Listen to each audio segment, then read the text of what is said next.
മക്കളെ നമസ്കാരം.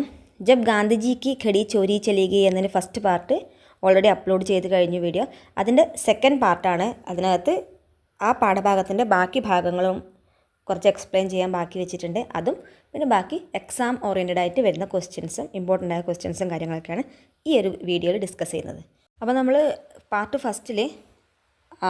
ഫസ്റ്റ് അവസാനിപ്പിച്ചത് വൈസ്രോയി ലോർഡ് മൗണ്ട് ബാറ്റൺ और उनकी पत्नी ഗാന്ധിജി को देखते रह गए. അത് ഗാന്ധിജിയുടെ ആ ഒരു ബ്രേക്ക്ഫാസ്റ്റ് സ്വന്തമായി കൊണ്ടുവന്ന് അത് കഴിക്കുന്ന ഒരു സീൻ കണ്ടപ്പോൾ അവർ രണ്ടാളും ഒരുപോലെ നോക്കി നിന്നു എന്ന ആ ഒരു സീനിലാണ് അവസാനിച്ചത്. ഇവിടെ നമ്മൾ ആ സംഭവം ഇവിടെ കഴിഞ്ഞു.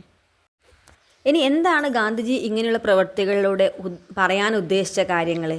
ചുമ്മാ ഗാന്ധിജി ഒരു കാര്യം ചെയ്യില്ലല്ലോ, അപ്പോൾ എന്തെങ്കിലും ഉണ്ടാവും അല്ലേ? അപ്പോൾ അതിന് പിറകുള്ള കാരണങ്ങൾ എന്തൊക്കെയായിരിക്കാം? ഇനി അങ്ങോട്ട് ലേഖകൻ അതിനെക്കുറിച്ചാണ് സംസാരിക്കുന്നത്. നോക്കാം നമുക്ക്. आज सोचते हैं तो लगता है गांधी जी के इस व्यवहार के पीछे भी कई बातें छिपी हुई थी. राजनीति में अक्सर कुछ बातें बगैर कहे भी कह दी जाती है. അതായത് ഇപ്പോൾ അതിനെക്കുറിച്ച് ചിന്തിക്കുന്ന സമയത്ത് ഗാന്ധിജിയുടെ ഈ ഒരു പെരുമാറ്റത്തിൽ ഞാൻ നേരത്തെ പറഞ്ഞത്, ഗാന്ധിജിയുടെ ഓരോ പെരുമാറ്റത്തിലും ഓരോ ബിഹേവിയറിലും എന്തെങ്കിലും ഒരു കാര്യം ഒളിപ്പിച്ച് വെച്ചിട്ടുണ്ടാവും.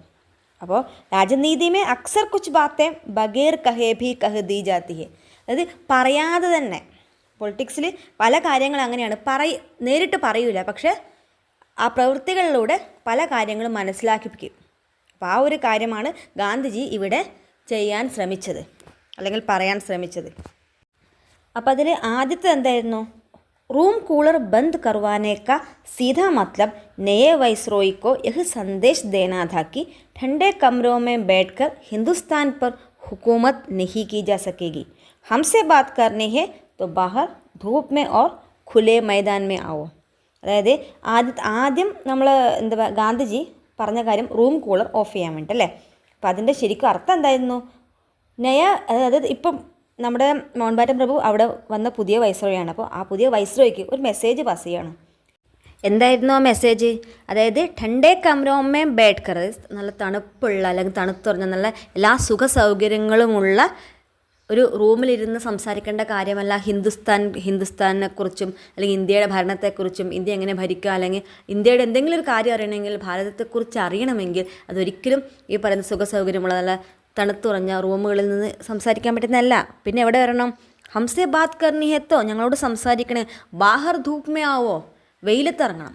അതായത് ജനങ്ങൾക്കിടയിലേക്ക് ഇറങ്ങണം. അതുകൊണ്ടാണ് ഖുലേ മൈതാൻ മേ ആവോ എന്ന് ഗാന്ധിജി അവിടെ പറയുന്നത്. അതായത് തുറന്ന സ്ഥലത്ത്, എല്ലാ ജനങ്ങളും ഉള്ള സ്ഥലത്ത്, അല്ലാതെ ഒരാളെ പിടിച്ചിട്ട് അവിടെ റൂമിലിരുത്തിയിട്ട് ഇന്ത്യയുടെ ഭാവി കാര്യങ്ങൾ സംസാരിക്കാൻ പറ്റില്ല എന്നാണ് ഗാന്ധിജി ആ ഒരു കാര്യത്തിലൂടെ ഉദ്ദേശിച്ചത്.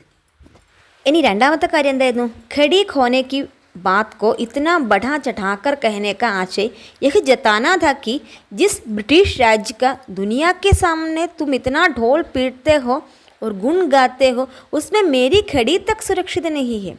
അതായത് അദ്ദേഹം തൻ്റെ വാച്ചിൻ്റെ കാര്യം ഇടയ്ക്കിടയ്ക്ക് പറഞ്ഞുകൊണ്ടിരുന്നല്ലോ. ആ ഒരു കാര്യമായിരുന്നു ആദ്യം ഏറ്റവും കൂടുതൽ ഇമ്പോർട്ടൻ്റ് ആയിട്ട് പറഞ്ഞുകൊണ്ടിരുന്നത്.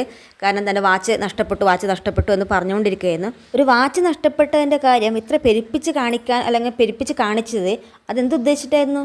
അതായത് ബ്രിട്ടീഷുകാരോട് പറയാൻ ഗാന്ധിജിക്ക് ഒരുപാട് കാര്യങ്ങളുണ്ടായിരുന്നു. അതിലൊരു കാര്യം ഇതായിരുന്നു. അതായത് ഇത്രയും പുകഴ്ത്തുന്ന, അതായത് നിങ്ങളൊക്കെ എല്ലാവരുടെയും മുന്നിൽ ഇന്ത്യയിൽ ബ്രിട്ടീഷ് ഭരണം കൊണ്ട് വളരെ വലിയ മാറ്റങ്ങൾ വന്നിട്ടുണ്ടെന്നും, അത് ബ്രിട്ടീഷ് ഭരണത്തിന് ഭയങ്കരമായ ശക്തിയാണെന്നും ഇതാണെന്നൊക്കെ പറഞ്ഞ് ഒരുപാട് കൊട്ടിഘോഷിക്കുന്നുണ്ടല്ലോ നിങ്ങളുടെ ഭരണത്തെക്കുറിച്ച്. ആ ഇത്രയും പുകഴ്ത്തുന്ന നിങ്ങളുടെ ഭരണത്തിൻ്റെ കീഴിൽ പോലും എൻ്റെ ഒരു പഴയൊരു വാച്ച് പോലും സുരക്ഷിതമല്ലെന്ന് കാണിക്കാൻ വേണ്ടി മാത്രം, ഇതിന് വേണ്ടിയിട്ടായിരുന്നു ആ വാച്ചിൻ്റെ കാര്യം അവിടെ ഇടയ്ക്കിടയ്ക്ക് പറഞ്ഞുകൊണ്ടിരുന്നത്. അതായത് നിങ്ങൾ ഇത്രയും വലിയ വമ്പന്മാരായിട്ട് പോലും നിങ്ങളുടെ ഭരണത്തിൻ്റെ കീഴിൽ എൻ്റെ ഒരു വാച്ച് പോലും സുരക്ഷിതമല്ല എന്ന് ബ്രിട്ടീഷ് ഭരണകൂടത്തെ ഒന്ന് ബോധ്യപ്പെടുത്താൻ വേണ്ടി മാത്രം. और इसका असर क्या हुआ? अगले दिन समाचार पत्रों में इस बारे में कोई समाचार नहीं था कि गांधी जी और वाइसरॉय में क्या बात हुई. സാധാരണയായി നമ്മുടെ ഇത്രയും വലിയൊരു മീറ്റിംഗാണ് ഇവിടെ നടന്നത്. അതായത് ഗാന്ധിജിയും പുതിയ വൈസ്രോയി നമ്മുടെ മൗണ്ട് ബാറ്റൻ പ്രഭുവും തമ്മിലൊരു കൂടിക്കാഴ്ച നടന്നിട്ട് എന്താണ് സംഭവിച്ചത്, ആ ഒരു ടോപ്പിക്കിനെ കുറിച്ചേക്കും പിറ്റേ ദിവസം ഇറങ്ങുന്ന എല്ലാ പത്രങ്ങളിലും മെയിൻ ഹെഡിങ് ആയിട്ട് വരിക. പക്ഷേ ഇവിടെ എന്താ സംഭവിച്ചത്? लेकिन ये खबर बड़े बड़े अक्षरों में थी कि ഗാന്ധി ജി की പ്രിയ ഘടി ചോരി ചലി ഗയി. പക്ഷേ ഇങ്ങനൊരു മാറ്ററേ ആയിരുന്നില്ല. പിറ്റേ ദിവസത്തെ പത്രത്തിൽ വലിയൊരു വെണ്ടക്ക അക്ഷരത്തിൽ വന്ന് എന്തായിരുന്നു, വലിയ എന്താ പറയുക, നമ്മൾ മെയിൻ ഹെഡിങ് ആയിട്ട് എല്ലാ പത്രങ്ങളിലും പിറ്റേ ദിവസത്തെ വാർത്തയായിട്ട് വന്ന എന്തായിരുന്നു, ഗാന്ധിജിയുടെ പ്രിയപ്പെട്ട വാച്ച് മോഷണം പോയി.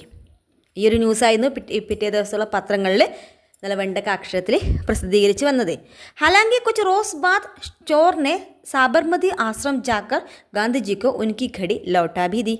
അതായത് കുറച്ച് നാളുകൾക്ക് ശേഷം നമ്മുടെ ആരായിരുന്നു അത് കട്ടുകൊണ്ടുപോയത്, ആ കള്ളൻ ഈ ഒരു അതായത് ഗാന്ധിജിയുടെ സങ്കടം പത്രങ്ങളിലൂടെയും പിന്നെ ആളുകളിലൂടെയൊക്കെ പറഞ്ഞ് കേട്ടപ്പോൾ നമ്മുടെ ആ കള്ളൻ എന്ത് ചെയ്തു, സാബർമതി ആശ്രമത്തിൽ തന്നെ ആ വാച്ച് അവിടെ തിരികെ വെച്ചിട്ട് പോയി. और अपना नाश्ता यानी मालटाल नहीं, बकरी का दूध, क्योंकि भारत की गरीब जनता को यही उपलब्ध है. അതായത് പിന്നെ നാസ്തയായിട്ട് ഗാന്ധിജി കൊണ്ടുവന്നത് ഇനി മാൽട്ടാൽ നഹി, മാൽട്ടാൽ എന്ന് പറഞ്ഞാൽ വലിയ ബടാഖാന, അത് വലിയ ഭയങ്കരമായൊരു ഫുഡ് ഐറ്റം അല്ലെങ്കിൽ നല്ലൊരു ബ്രേക്ക്ഫാസ്റ്റ് അല്ല കൊണ്ടുവന്നത്, ആണോ, വളരെ സാധാരണമായ ബക്രീക്ക് ദൂത് സെ ബനി ദഹി, അതായത് നമ്മുടെ ആട്ടിൻപാലിൽ നിന്നുണ്ടാക്കിയ തൈരാണ് അദ്ദേഹം കൊണ്ടുവന്നത്. ക്യോങ്കി ഭാരത് കി ഗരീബ് ജനതാക്കോ യഹി ഉപലബ്ധ ഹെ, ഭാരതത്തിലെ ദരിദ്രരായ ജനങ്ങൾക്ക് ഇതാണ് അവരുടെ ഏറ്റവും വലിയ ബ്രേക്ക്ഫാസ്റ്റ്.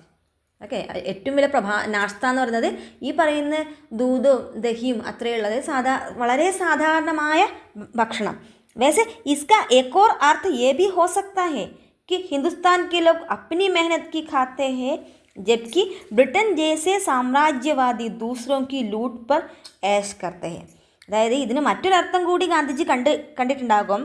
എന്താണെന്ന് വെച്ചാൽ ഈ ബ്രിട്ടനെ പോലെയുള്ള സാമ്രാജ്യത്വവാദികൾ അവരെന്ത് ചെയ്യും, മറ്റുള്ളവരെ കൊള്ളയടിച്ച്, അതായത് കൊള്ളയടിച്ചിട്ട് അവരുടെ ജീവിതം ആസ്വദിക്കുന്നു, അവർ നന്നായി ജീവിക്കുന്നു.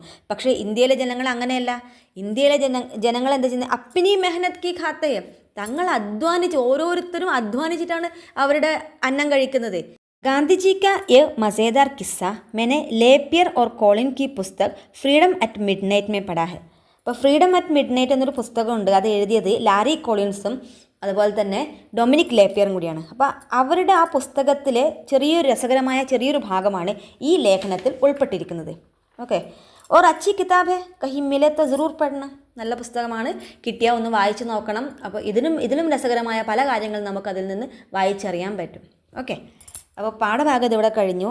ഈ ഒരു പാഠം കൊണ്ട് ഗാന്ധിജി ഇതിലൂടെ പല കാര്യങ്ങളും പറയാൻ ഉദ്ദേശിച്ചിട്ടുണ്ട്. പക്ഷെ അതിനെക്കുറിച്ചൊക്കെ ഈ ഡീറ്റെയിൽ ആയിട്ട് ഇവിടെ പറയാൻ നിന്നാൽ ഈ വീഡിയോ വീണ്ടും ലെങ്തി ആകും. അപ്പോൾ നമുക്ക് ബാക്കിയുള്ള എക്സാം ഓറിയൻറ്റഡ് ആയ കാര്യങ്ങളൊക്കെ മിസ്സായിപ്പോകും. അപ്പോൾ നമുക്ക് ആ കാര്യം ഇനി എക്സാം ഓറിയൻറ്റഡ് ആയിട്ട് എന്തൊക്കെ ക്വസ്റ്റ്യൻസ് ഇതിനകത്ത് നിന്ന് വരാം, ആ കാര്യങ്ങളൊക്കെ നമുക്ക് ഡിസ്കസ് ചെയ്യാം. പറയേണ്ടത് ഇതിൽ 3 പ്രധാനപ്പെട്ട കഥാപാത്രങ്ങൾ, ഒന്ന് ഗാന്ധിജി, മറ്റൊന്ന് ലോർഡ് മൗണ്ട് ബാറ്റൺ, മൂന്നാമത്തെ ആൾ അദ്ദേഹത്തിൻ്റെ വൈഫ് ആരാണ്, Shrimati Mountbatten, Edwina Mountbatten എന്നാണ് അവരുടെ പേര്. പിന്നെ അതിനകത്ത് നമ്മൾ നെക്സ്റ്റ് പറയാൻ പോകുന്നത് വാക്യത്തിൽ പ്രയോഗിക്കുക, വാക്യമേ പ്രयोग कीजिए. ഇപ്പം നമുക്ക് ഇങ്ങനെയുള്ള ക്വസ്റ്റ്യൻ മുൻ വർഷങ്ങളിൽ ചോദിച്ചിട്ടുണ്ടായിരുന്നില്ല. ഈ വർഷം മുതൽ പുസ്തകം മാറി, അപ്പം അതിനനുസരിച്ച് ചോദ്യത്തിൻ്റെ രൂപങ്ങൾ മാറിയിട്ടുണ്ട്. ഒന്നാമതായി പറഞ്ഞത് മസ കിർക്കിര കർണ, ആനന്ദ് നഷ്ട കർണ, അതായത് രസം കൊല്ലിയാവുക എന്ന് പറയും. രണ്ടാമത്തത് ഢോൾ പീട്ന, കൊട്ടിഘോഷിക്കുക, അതായത് പിന്നെ വലിയ എല്ലായിടത്തും പറഞ്ഞു പരത്തുക, കൊട്ടിഘോഷിക്കുക, അതാണ് ആ ഒരു വാക്കിൻ്റെ അർത്ഥം. ഇനി അത് എങ്ങനെയാണ് നമുക്ക് സെൻറ്റൻസിലേക്ക് വരുമ്പോൾ, അതായത് നമ്മൾ പാർട്ടി കർത്തേ സമയ ജബ് അച്ചാനക് ബാരിഷ് ഹുയി തോ സബ്കാ മസാ കിർക്കിര ഹോ ഗയ, അതായത് പാർട്ടി നടത്തുന്ന സമയത്ത് പെട്ടെന്ന് മഴ വന്നപ്പോൾ എന്താ സംഭവിച്ചത്, എല്ലാവരുടെയും ആ ഒരു സന്തോഷം അത് ഇല്ലാതാക്കി, ആ മഴ അവരുടെ സന്തോഷം മുഴുവൻ കെടുത്തി. അതാണ് ഒന്നാമത്തത്. രണ്ടാമത്തെ പെലെക്ക് വിശ്വകപ്പ് ജീത്തേ ഹി, പെലെ വിശ്വകപ്പ് വേൾഡ് കപ്പ് കിട്ടിയ അന്ന് മുതൽ അല്ലെങ്കിൽ അത് ജയിച്ച അത് മുതൽ വിശ്വനെ ഉൻകെ റെക്കോർഡ്സ് കാ ഢോൾ പീട്ടന ശുരു കിയ, അത് കൊട്ടിഘോഷിക്കപ്പെടാൻ തുടങ്ങി. അതായത് പെലെയുടെ വിജയം ലോകമെമ്പാടും കൊട്ടിഘോഷിക്കാൻ തുടങ്ങി. പിന്നെ നമ്മുടെ പാഠഭാഗത്ത് പറഞ്ഞ കാര്യം പരസർഗ യുക്തരൂപം, നമ്മൾ നേരത്തെ ഓൾറെഡി പഠിച്ച സർവ്വനാമങ്ങൾ അല്ലേ. സർവ്വനാമങ്ങൾ ഏതൊക്കെയാണ്, ഞാൻ, നീ, നിങ്ങൾ, അവർ, ഇവർ, അവൾ, അവൻ, അങ്ങനെയൊക്കെ വരുന്നത് അല്ലേ. അതായത് മേ, തു, തും, യഹ്, വഹ്, ആപ്പ്, അതൊക്കെ അതിൽ പെടും അല്ലേ. നമുക്കിവിടെ പഠിക്കാനുള്ളത് നമ്മുടെ ടെക്സ്റ്റ് ബുക്കിൽ യൂസ് ചെയ്ത പരസർഗ യുക്തരൂപം ഏതാണ്, അതിൻ്റെ സർവ്വനാമം ഏതാണ്, അതിലേത് പരസർഗമാണ് യൂസ് ചെയ്തത്, നമുക്ക് അത്രേ പഠിക്കാനുള്ളൂ. അപ്പോൾ നമ്മുടെ ടെക്സ്റ്റ് ബുക്ക് ഉദ്ദേശിച്ച് നമ്മുടെ ഈ പാഠഭാഗത്ത് കേട്ടോ. മേരി എന്താണ്? മേ പ്ലസ് കി. മേ ആണ് ഇവിടെ സർവനാമം, കി എന്നത് പരസർഗാണ്. മേനെ മേ പ്ലസ് നെ. മുജെ മേ പ്ലസ് കോ. മേ പ്ലസ് കോ മുജ്കോ എന്നാണ്. പക്ഷേ അത് എഴുതുമ്പോൾ ഇത് എക്സാമിന് ചോദിക്കുമ്പോൾ ഒരിക്കലും മുജ്കോ എന്ന് ചോദിക്കില്ല, പകരം മുജെ എന്നേ ചോദിക്കൂ. കാരണം കൺഫ്യൂഷൻ ആക്കാൻ വേണ്ടി മാത്രം. ഓക്കെ, മുജ്കോ എന്ന് വരില്ല, അത് മുജെ എന്നേ ചോദിക്കൂ. നമ്മൾ പഠിക്കുന്ന അടുത്ത 4 വഹ് എന്ന സർവ്വനാമം യൂസ് ചെയ്തിട്ട് വഹ് എന്ന സർവ്വനാമത്തിൻ്റെ കൂടെ മറ്റ് പരസർഗ്ഗങ്ങൾ ഉപയോഗിക്കും. അതായത് വഹ് പ്ലസ് കാ വന്ന ഉസ്ക, വഹ് പ്ലസ് കെ ആണെങ്കിൽ അത് ഉസ്കെ, വഹ് പ്ലസ് മേ ഉസ്മേ. മേ 2 വര ഇടരുത്, ഒറ്റ വരയുള്ളൂ കേട്ടോ.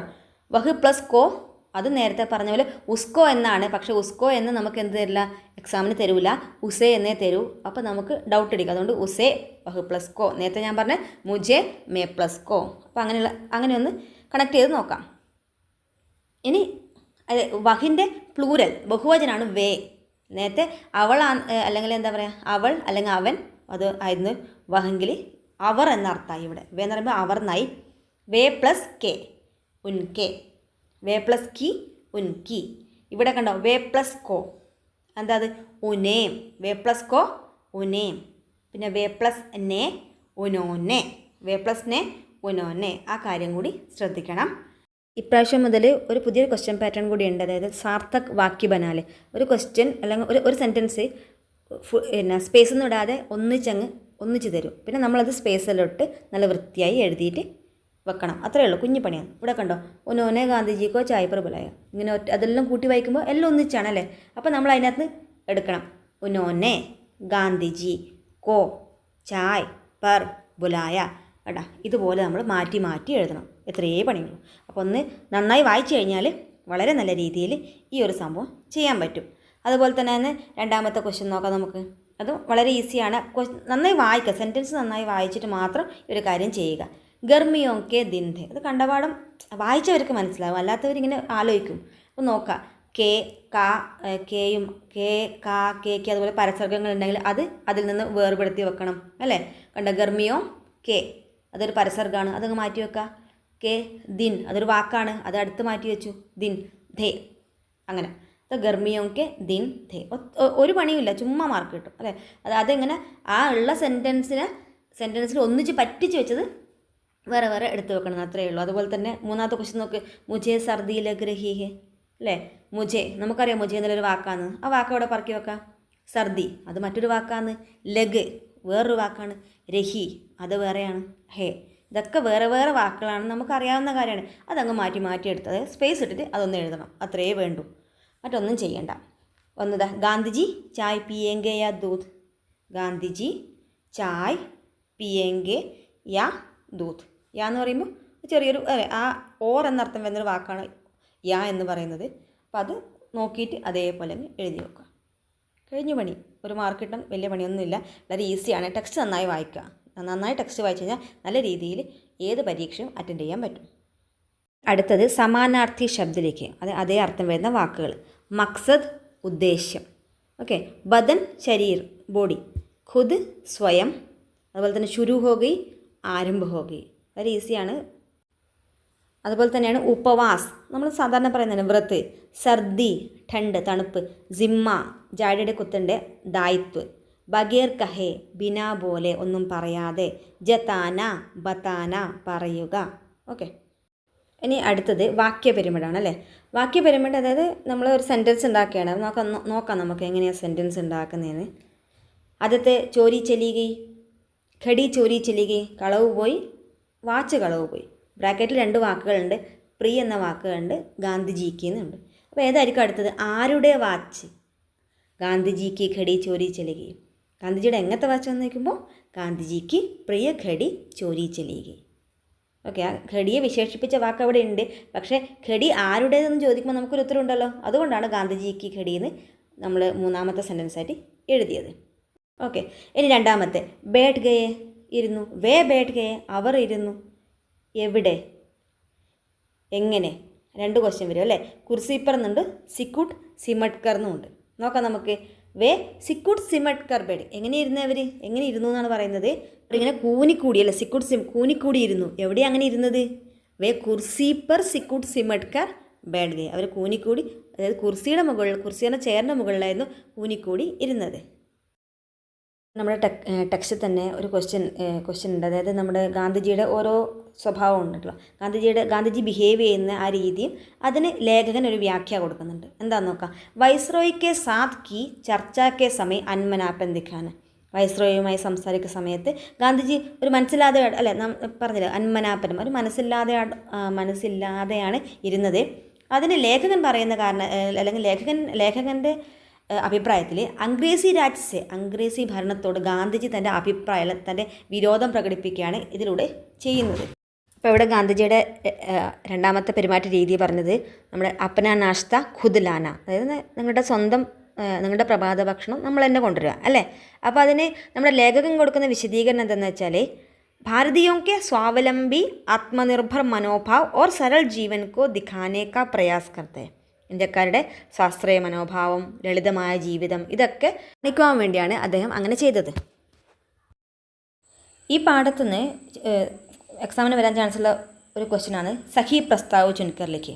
അപ്പോൾ ഇവിടെ ക്വസ്റ്റ്യൻ 4 സഹി പ്രസ്താവ്, അല്ലേ. അപ്പോൾ 4 ശരിയായ സ്റ്റേറ്റ്മെൻറ്റ്, ഇതിനകത്ത് 4 ശരിയായ പ്രസ്താവന ഏതെന്ന് വെച്ചാൽ അത് എടുത്തെഴുതുക. 4 എണ്ണയെ എഴുതുന്നുണ്ട്, കൂടുതൽ എഴുതി കഴിഞ്ഞാൽ മാർക്ക് കിട്ടൂല. ഓക്കെ. അപ്പോൾ ഒന്നാമത്തത്, ഗാന്ധിജീനെ വൈസ്രോയിക്ക ആമന്ത്രൺ സ്വീകാർ കിയ.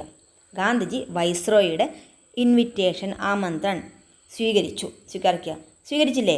ഓക്കെ. അപ്പോൾ ഗാന്ധിജീനെ വൈസ്രോയിക്ക ആമന്ത്രൺ സ്വീകാർ കിയ, ആദ്യത്തത് ശരിയാണ്. ഇത് രണ്ടാമത്തെ, മൗണ്ട് ബാറ്റനെ ചായ് പാർട്ടിക്ക സാരാ ജിമ്മ ഖുദ് ലേ ലിയ. ആരായിരുന്നു ചായ് പാർട്ടി, അതായത് ടീ പാർട്ടിയുടെ ഫുൾ പരിപാടി എല്ലാം അതിൻ്റെ റെസ്പോൺസിബിലിറ്റി ആരായിരുന്നു ഏറ്റെടുത്തിരുന്നത്? മൗണ്ട് ബാറ്റൺ ആണോ? അല്ല. ആരാ? ലേഡി മൗണ്ട് ബാറ്റൺ, എനിക്ക് ശ്രീമതി. ഓക്കെ, ശ്രീമതി മൗണ്ട് ബാറ്റനാണ് അത് ഏർപ്പാടാക്കിയത്.